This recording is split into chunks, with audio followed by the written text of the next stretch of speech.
Hello everyone, welcome back to another video. Today we're going to be reviewing the HiGear Caplan 5-man tent. Now this is obviously a family large tent. You wouldn't be taking this while camping up Helvellyn because you'd be absolutely knackered. It's just too big. Campsites, something like that, that's where it's going to be.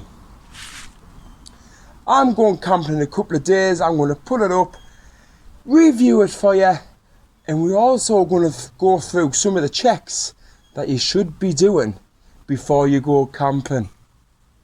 With the family size tents, what I recommend is before you go camping, you have a go putting it up.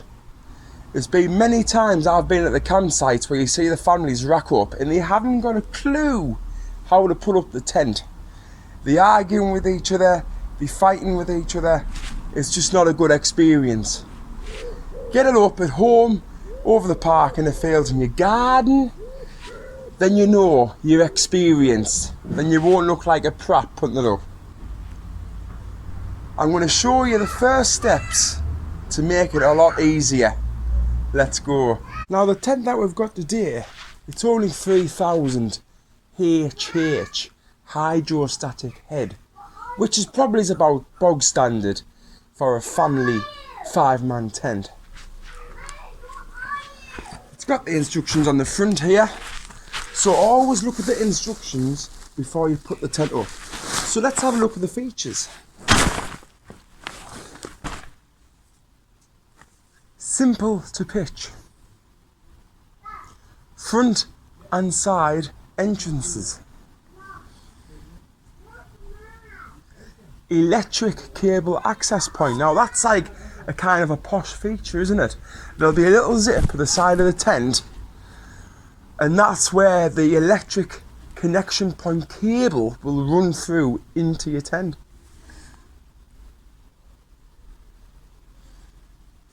Pole bracing system to increase the stability for the tent. It's a very basic tent. The HiGear ones is all simple. They all kind of the same. They all roughly the same price, but they've all got queer names and they all different shapes. That's kind of different. But roughly the HiGear tents will be around about 3,000 HH. When you get it out, lay it out flat on the surface.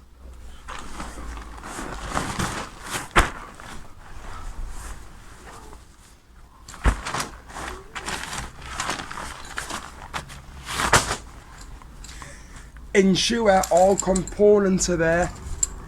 Inner sheet, outer sheet, poles, pegs.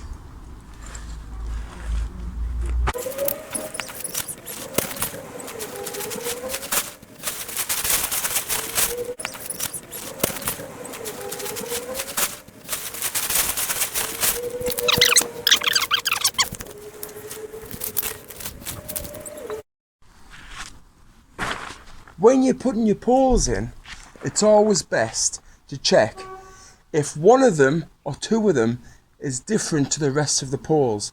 For instance, one of mine has a grey pole in the middle.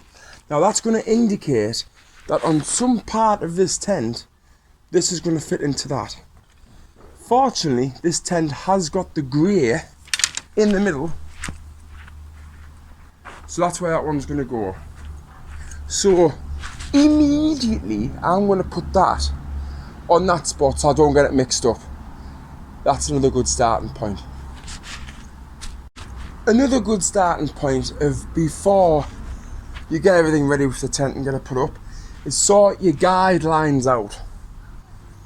There's nothing worse than when you put the poles in, you've struggled on, you're knackered, and the guy ropes is in the poles where it shouldn't be. They should be away from the poles because that's going to be making the tent taut.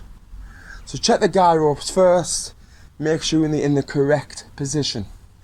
If you're by yourself, like me today, what you want to be doing is connect the poles. You've threaded it through, connect them into one side, then all you've got to do is push it through, connect it to the other side. So as you can see, it's in there, push it through, get the tent up.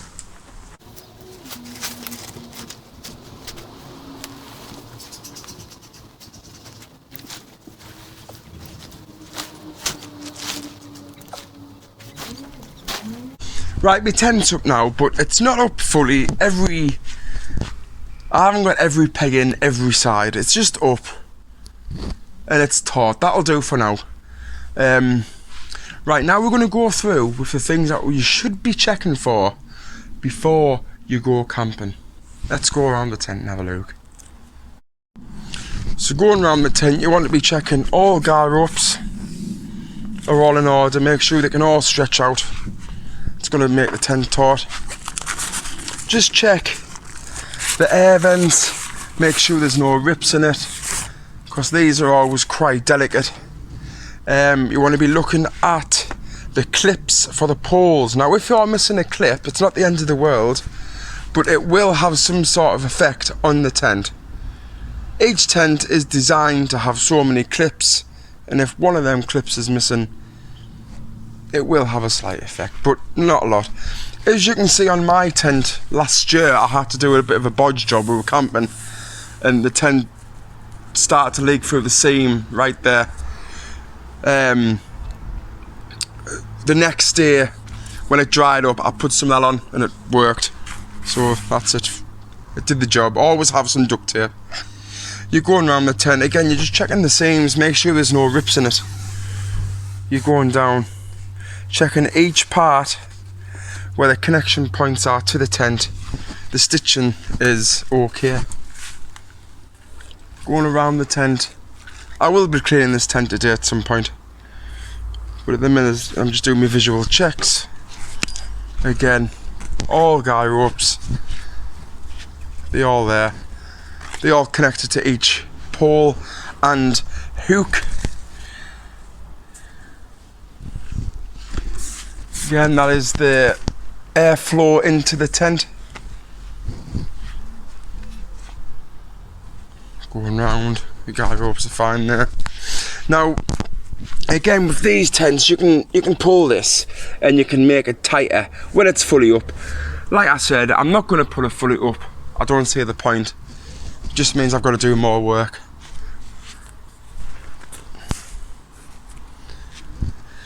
What I do recommend is you can get some sprays, like I got mine from Aldi, and I'll be putting it on top of the tent. When I take it down, I'll just be spraying the top, just the top bit, and then when it rains, it'll just give you that extra waterproofing. This is 3000 HH, which is good. If I spray the top, it's going to make it even better. So I've went round all my checks now. I've visually checked all points which you will be tightening, and that's just the start. Now we go inside. We in the tent now, and on the floor in areas you can clearly see that I was camping last time and I haven't cleaned it. I haven't had time to clean it, but now is ideal. The weather's good, I've got time on my hands, I'm off work, we'll get it done. It's always nice to get your tent nice, clean, prepared, tidy for when you go away, because it just makes that whole experience nicer. Not worse than racking up and it's dirty, it stinks, it might have been damp when you went out last time, it'll have that feisty smell when you've wrapped it up and you left it there for 5 months. Luckily it wasn't raining last time I took it out, so it doesn't smell. I will be leaving the front door open for a few hours. I'm going to clean on the floor here, I'm going to mop the floor, let it dry up, come back to it later, re-waterproof this top here with some spray. But at the moment, again, I'm just going around all the seams. I'm just making sure that you'll be able to see there's like a clear kind of material over the seams, so it's like double stitched almost. Just makes that extra bit waterproof. I'm just going around them to make sure it's all intact. Now I have noticed something. Where I've put the duct tape out of the tent, the seams have started to come away there. So I have got some glue in the house. I'm going to put some glue on that, hold it up and get it to glue on. Then hopefully that'll be prepared for when we go away. Repaired, I mean, not prepared, but yeah. But yeah. I'm going to clean up first. Obviously, I'm not going to put the inner bit yet. The sleeping quarters. Tidy up first. Get the sleeping quarters is. I might even put some Febreze in. Gives that extra little sense of smell inside. Clean it. We'll see you in a bit.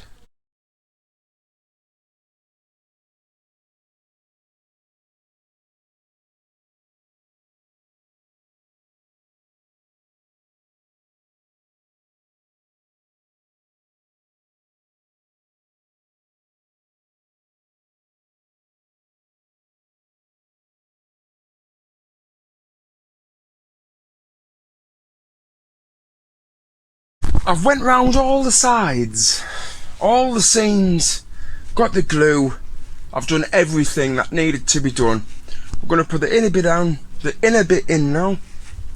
Bit of a tip for doing the inner bit, always connect each side first. Then you can use that resistance, pull it and put them in the correct loops. You'll see the loops at the side of the tent.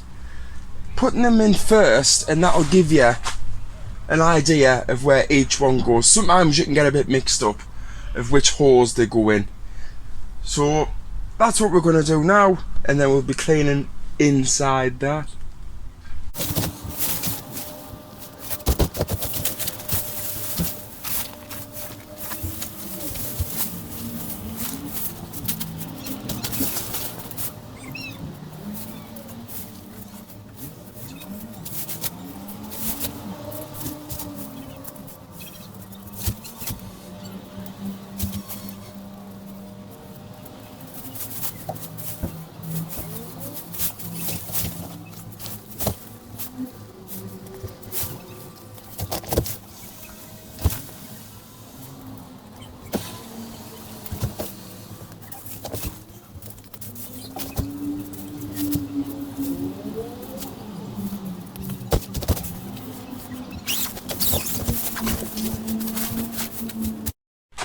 So in the 5-man tents, this is what you would kind of expect. Some have a divider in the middle that would have 2 separate rooms, but this one is just one big open room.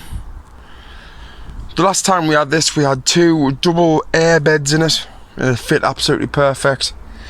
I would say it's more like a comfortable 4-man, because last time it was perfect. There's enough air coming in to sustain us.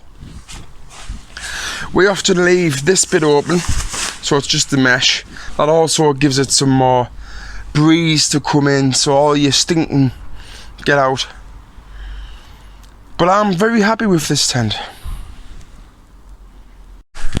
I've got 2 funny stories about this tent actually. One of them was just when I bought it. I was at work and I went to Greg's for my bait, and I ended up just walking past the second-hand shop, and I looked outside. There was a load of gear on the floor, and I looked, HiGear tent. So I went over, £25. Immediately went on Google, see how much it was worth. It was worth about 175 at the time. So obviously I ran back to work, got me a wallet with my card in, because I didn't have enough money. Bought it straight away. Bargain, £25 for this. The other story is, I was at a campsite and some bloke had a tent very similar to this one. He had a HiGear, blue. It was called something else. Anyway, we gets on talking, and he says, you know what, I don't mind this tent, but I wish I could clean the bloody top. And I just said, well, could you not just disconnect the poles and flatten it? And he just looked at us in absolute disgrace, and he was like, probably good, eh? It's kind of funny. But yeah, the HiGear tents, they're worth it. I mean, I paid £25 for this, so I can't really complain. It's done me well. I've had this for about 3 years now. I've had no bother apart from that one issue I had with the slight leak, which the duct tape helped it immediately, and then it was sorted. But they are good tents, and if you're going out there and you don't want to spend an awful lot of money, I mean, some people buy it, they might spend a fortune on a tent, and then they might only use it once, twice in that year, and maybe it's never even go then because they didn't like it in the first place. So if you are thinking of taking the family camping, get yourself a tent like this. I think these roughly cost about £150. This kind of design, 5 man, is around about £150. There's always sales on, and you'll be able to get one at a good price. But get one that's not that expensive if it's your first time going. And if you don't like it, at least you've still got the tent for the future, but you haven't spent an absolute arm and a leg on an expensive tent. I've used this many times now. I've had it being lashed down on. It's been absolutely spot on, very comfortable. And there's enough room in the porch area for me, my wife, the bairn and the dog, and sometimes other friends. More than enough room. Yep. Now I'm going to clean in there, clean the outside, then waterproof the top. Right, so just before I end the video, we'll have a recap of the tent. HiGear Caplan, 5 man, 3000 hydrostatic head. It's about 6.5 foot high. It's about 2 meters wide. Very good, very cheap, very waterproof. You get your money's worth. It's almost got everything all other tents have. Maybe it's a little bit on the cheaper side on some things than other tents, but you get what you pay for. This will do you. If you're just getting into it, this will do you. Hope you've enjoyed this video. We'll get some more when I take it out at Coniston, so keep an eye out for them, and we'll see you in the near future. Don't forget to like, watch some more, and subscribe.